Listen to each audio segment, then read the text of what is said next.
आज हम देखते हैं कैरेक्टरिस्टिक कर्व।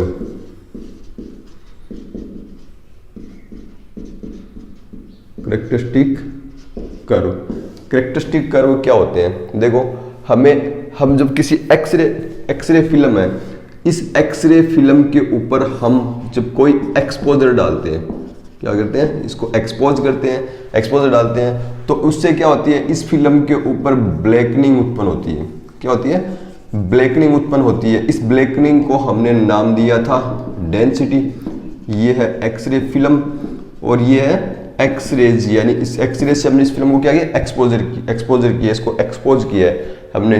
तो इस एक्सपोजर को हमने एक टर्म दी थी, इसको MAS से हम इसको मेजर करते हैं, मिली एम्पियर सेकंड से हम क्या करते हैं? इसको मेजर करते हैं। जो एक्चुअल एक्सपोजर है उसे तो नहीं मापा जा सकता, वो तो नंबर ऑफ फोटॉन्स होते हैं। जो एक्सरे ट्यूब है, उस एक्सरे ट्यूब का जो MAS होगा, मैंने कल आपको बताया था, उस MAS को हम एक्सपोजर से डिनोट कर देते हैं कि ये एक्सपोजर इसके प्रोपोर्शनल होगा। एक्सपोजर इसके क्या होगा? प्रोपोर्शनल होगा। तो एक्सरे फिल्म के ऊपर एक्सपोजर, जो हम इसको एक्सपोजर या MAS इसको दे रहे हैं मिलिए, उससे लाइट फोटोन निकलेंगे। वो उस लाइट फोटोन से क्या होगा? लाइट फोटोन से इस फिल्म पर ब्लैकनिंग होगी। लाइट फोटोन कहाँ से आएंगे? उसके पास में इंटेंसिफाइंग स्क्रीन लगी हुई है, इन इंटेंसिफाइंग स्क्रीन पर एक्सरे बीम गिरेगी। ये एक्सरे बीम क्या करेगी? लाइट फोटोन में इसको कन्वर्ट कर देगी। वो लाइट फोटोन इस एक्सरे फिल्म के सिल्वर हैलाइड ग्रेन को एक्सपोज करेगा, जिससे मेटेलिक सिल्वर इस फिल्म पर डिपॉजिट हो जाएगा। डेवलपमेंट प्रोसेस के दौरान हमने पढ़ लिया था कि इस पर मेटेलिक सिल्वर होगा और मेटेलिक सिल्वर ब्लैक कलर का होता है। तो अलग अलग पार्ट पर अलग अलग जो ब्लैकनेस उत्पन्न होती है, क्यों होती है? क्योंकि बॉडी डेंसिटी के अनुसार, बॉडी में कहीं पर बोन्स है, कहीं पर सॉफ्ट टिश्यू आदि है, तो उस डेंसिटी के अनुसार अलग अलग क्या उत्पन्न होता है? इस पर ब्लैकनिंग उत्पन्न होती है। तो कैरेक्टरिस्टिक कर्व क्या होता है? कैरेक्टरिस्टिक कर्व एक कर्व होता है जिसमें दिए गए एक्सपोजर और फिल्म पर उत्पन्न होने वाली डेंसिटी या ब्लैकनेस के मध्य इसको प्लॉट किया जाता है। किसके मध्य? इस पर जो हॉरिजॉन्टल एक्सिस पर हम रखते हैं एक्सपोजर या MAS बोल दो, और वर्टिकल एक्सिस पर हम डेंसिटी रखते हैं। क्या रखते हैं? डेंसिटी। और इनके मध्य प्लॉट किया गया कर्व क्या कहलाता है? कैरेक्टरिस्टिक कहलाता है। क्या कहलाता है? कैरेक्टरिस्टिक कर्व कहलाता है। एक्सपोजर और डेंसिटी के मध्य प्लॉट किया गया कर्व क्या कहलाता है? Characteristic curve. इसे H&D कर्व भी कहते हैं। इसे क्या कहते हैं? H&D curve. कैसे? ये F हर्टर एंड BC ड्रीफील्ड के द्वारा सबसे पहले प्लॉट किया गया था। सबसे पहले क्या किया गया था? प्लॉट किया गया था। और ये सबसे पहले 1890 के अंदर इसे सबसे पहले किया गया था। क्या किया गया था? कि किसी फिल्म को मिलने वाले एक्सपोजर और उस पर उत्पन्न होने वाली डेंसिटी या ब्लैकनेस को हम कैसे करते हैं? इसके द्वारा हम प्लॉट करते हैं। तो ये H&D कर्व आता कैसे है, हम ये भी देख लेते हैं। इस एक्सिस पर होता है एक्सपोजर और इस पर होता है डेंसिटी। इसके लिए हम क्या करते हैं? ये किस तरह का आता है मैं आपको बता भी देता हूँ। ये इस तरह का आता है। किस तरह का आता है? इस तरह का आता है। ये इसके अंदर एक्सपोजर और इस पर डेंसिटी हो गया। देखिए हम इसके लिए करते हैं क्या? किसी एक्सरे फिल्म, उस एक्सरे फिल्म को हम अलग अलग मात्रा के अंदर क्या देते हैं? MAS या एक्सपोजर देते हैं, और उसके कारण उस पर उत्पन्न होने वाली डेंसिटी को हम क्या करते हैं? उसको मेजर कर लेते हैं। यानी एक्सपोजर आपको दिया गया होगा और उसके कारण फिल्म, जो एक्सरे फिल्म पर उत्पन्न होने वाली डेंसिटी को हम क्या करते हैं? उनको मेजर कर लेते हैं। उन मेजर करने के बाद हम एक्सपोजर और डेंसिटी के मध्य जो आपका ग्राफ है, उस ग्राफ को हम प्लॉट करते हैं। इसके लिए क्या करते हैं? देखिए, हम इसके लिए ऐसे कर सकते हैं, हम KV को फिक्स कर दें और MAS हमारा एक्सपोजर है, इस एक्सपोजर में हम MA को फिक्स कर दें और सेकंड को सिर्फ परिवर्तित करते रहें। किसको परिवर्तित करते रहें? सिर्फ हम सेकंड को हम परिवर्तित करें। तो इसके लिए हम क्या करते हैं, इसके लिए हम केवी को यानी किलो वोल्टेज पीक है केवीपी है उसको हम फिक्स कर लेते हैं, उसको नियत कर लेते हैं। जैसे 80 केवीपी हमने फिक्स कर लिया है। उसके अलावा एमएएस को फिक्स करते हैं, एमएएस के अंदर हम मिली एम्पियर को फिक्स कर दें, यानी एक्सरे फिल्म जो एक्सरे ट्यूब का ट्यूब करंट है उसको हम फिक्स कर देंगे। सिर्फ सेकंड को चेंज करते हैं, सेकंड को चेंज करेंगे तो क्या होगा, जैसे ही आप टाइम को या सेकंड को डबल करोगे तो आपका क्या हो जाएगा, एमएएस भी क्या हो जाएगा, डबल हो जाएगा। इससे क्या होगा, आपके पास अलग अलग एक्सपोजर के ऊपर अलग अलग आपको डेंसिटी आपको मिल जाएगी। तो आप क्या करोगे, फिल्म के अलग अलग पार्ट को, जैसे आपने 80 केवीपी फिक्स कर दिया, अब इस पर आप 2 mAs दे रहे हो। अगली बार इसमें आप सेकंड को डबल कर दो तो ये क्या हो जाएगा, 4 mAs। इसको अगली बार सेकंड में डबल कर देती है, क्या हो जाएगा 8 mAs, ये 16 mAs, ये 32 mAs और ये 64 mAs। तो हर बार जो एक्सपोजर डबल हो रहा है इसे हम कहते हैं रिलेटिव एक्सपोजर। क्या कहते हैं इसे हम रिलेटिव एक्सपोजर कहते हैं। सबसे इंपॉर्टेंट चीज आती है, टर्म आती है कि ये रिलेटिव एक्सपोजर क्या होता है और इसे हम क्यों काम में लेते हैं, जो डेंसिटी को लॉग के रूप में क्यों काम में लेते हैं। तब मैंने आपको उसके अंदर बताया था, हमने एक फॉर्मूला डिराइव किया था, याद हो तो आपको, log I0 upon IT 10 base. तो मैंने कहा था हम डेंसिटी को लॉग के रूप में, लॉगरिथमिक के रूप में क्यों काम में ले रहे हैं, क्योंकि मैंने बताया था अपनी आंख का जो फिजियोलॉजिक रेस्पॉन्स है, हमारी आंख लॉगरिथमिक के रूप में देखती है, न कि हम फोटोन डिफरेंस के रूप में देखते हैं। वैसे ही हमारा जो दिमाग है या नेचुरल सेंस है वो भी इसी रिलेटिव एक्सपोजर के टर्म के अंदर ही चीजों को देखता है। कैसे देखता है, मान लो आप एक एब्डोमेन का एक्सरे कर रहे हो, किसका एक्सरे कर रहे हो, एब्डोमेन का एक्सरे कर रहे हो। उस एब्डोमेन एक्सरे में 80 केवीपी है और आपका 75 mAs है, और इस एक्सरे को आप अंडर एक्सपोज देख रहे हो। क्या देख रहे हो, अंडर एक्सपोज, यानी इस एक्सरे पर आपको ज्यादा कुछ आपको डेंसिटी नहीं मिल पा रही है, एकदम से लाइट दिख रहा है, आप तो इसको अंडर एक्सपोज कह दिया। और इसको करेक्ट करने के लिए आपको एमएस क्या करना पड़ेगा, डबल करना पड़ेगा। क्या करना पड़ेगा, डबल करना पड़ेगा। तो एमएस डबल होने पे आपका एक्सरे करेक्ट हो जाता है, लेकिन उस एक्सरे से हमारा दिमाग ये पता नहीं लगा सकता कि आपका एक्सपोजर डबल हो गया है क्या। हम सिर्फ इतना देख सकते हैं कि ये अंडर एक्सपोज था, ये करेक्ट है, और ये ओवर एक्सपोजर है। यानी हमारा दिमाग भी, हमारा जो नेचुरल सेंस है वो रिलेटिव एक्सपोजर की टर्म में चीजों को देखता है। किस टर्म में देखता है, रिलेटिव एक्सपोजर की टर्म में चीजों को सोचता है। तो उसके लिए रिलेटिव एक्सपोजर क्या होते हैं, पहले वाला एक्सपोजर 2 mAs है, अब इसको क्या कर दो, डबल कर दो।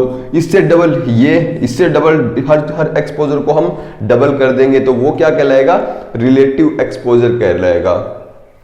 और कैरेक्टरिस्टिक कर्व क्या काम आता है, कैरेक्टरिस्टिक कर्व काम आता है कि हम पहले से पूर्वानुमान लगा सकते हैं कि हमारा जो रेडियोग्राफिक एरर है उस एरर को हम किस तरह से दूर कर सकते हैं। जैसे 75 mAs के अंदर ये अंडर एक्सपोज है, तो हम इस ग्राफ की सहायता से पता लगा सकते हैं कि हमारा करेक्ट एक्सपोजर क्या होगा, हमें कितना mAs लेना होगा जिससे ये एक्सरे करेक्ट हो जाए, इस पर डेंसिटी हमें एकदम से करेक्ट मिले। तो रिलेटिव एक्सपोजर को हम देख लेते हैं ग्राफ पर किस तरह से होगा।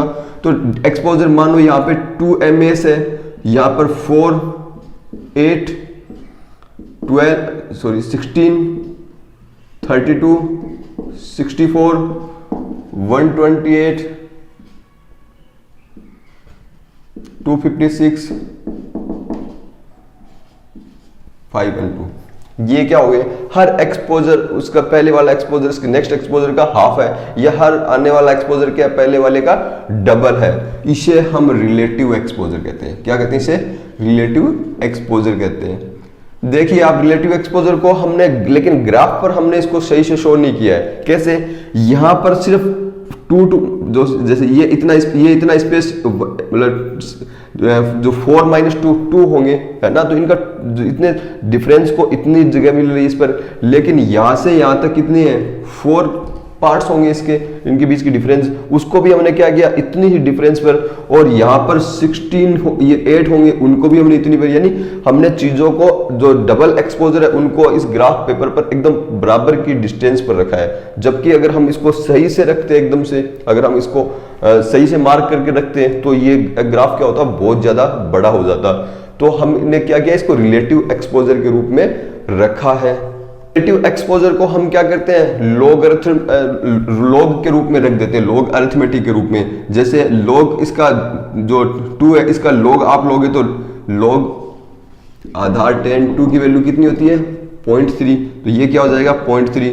इस एक्सपोजर को जो इसका 4 MAS है, इसको अगर आप यहाँ पे log आधार 10 4 करोगे तो ये क्या हो जाएगा 2 × 0.3 = 0.6। तो हर डबल एक्सपोजर होने पर आपकी ये वैल्यू क्या, इस वैल्यू में क्या हो जाएगी 0.3 ऐड हो जाएगा। क्या हो जाएगा 0.3 ऐड हो जाएगा। जैसे 16 के सामने आ जाएगा 1.2, 32 के सामने आ जाएगा 1.5, इसके सामने आ जाएगा 1.8, इसके सामने आ जाएगा 2.1, 2.4 और 2.7। इसे हम क्या कहते हैं लॉग रिलेटिव एक्सपोजर। इसे हम क्या कहेंगे लॉग रिलेटिव एक्सपोजर। अब सबसे मोस्ट इंपॉर्टेंट चीज है कि एक्सपोजर को हम लॉग रिलेटिव एक्सपोजर के रूप में ही क्यों रखते हैं, क्यों प्रस्तुत करते हैं इसको।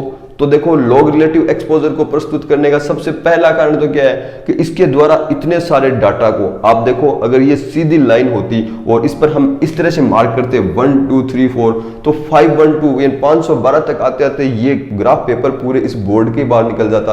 आपकी कॉपी भी इतनी बड़ी नहीं होती, रजिस्टर इतना बड़ा नहीं होता जिसमें ये पूरा डाटा चला जाए।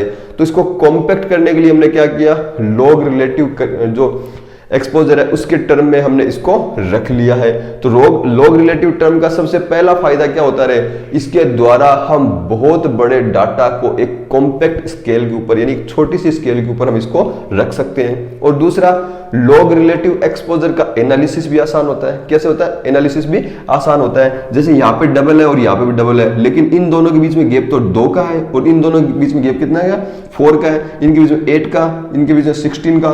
तो ये जो डिस्टेंस बढ़ रही है, अगर इनको हम ग्राफ पर वैसे प्लॉट करेंगे तो ये ग्राफ इस तरह का नहीं आएगा, इस ग्राफ की शेप अलग होगी। तो इसको लॉग रिलेटिव एक्सपोजर के टर्म में रखा है तो ग्राफ की शेप हमें इस तरह की शेप हमें मिल गई है।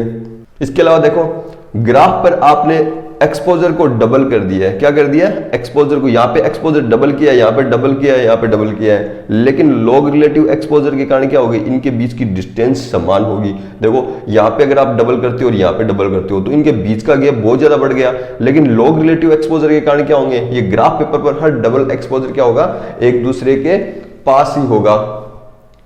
इसके अलावा देखो कि जो लॉग रिलेटिव एक्सपोजर है इसके अंदर प्रत्येक 0.3 की वृद्धि, कितनी वृद्धि हो रही है हर एक में 0.3 की वृद्धि, आपका क्या बताता है, एक्सपोजर की डबलिंग को बताता है। यानी अगर आपके पास लॉग 0.3 है तो आपका एक्सपोजर कितना है, एमएस कितना है 2, और आपके पास ये कितनी है 0.6 है लॉग, जो आपका ये आधार 10 ये लॉग रिलेटिव एक्सपोजर 0.6 है तो आपका एमएस कितना हो गया 4।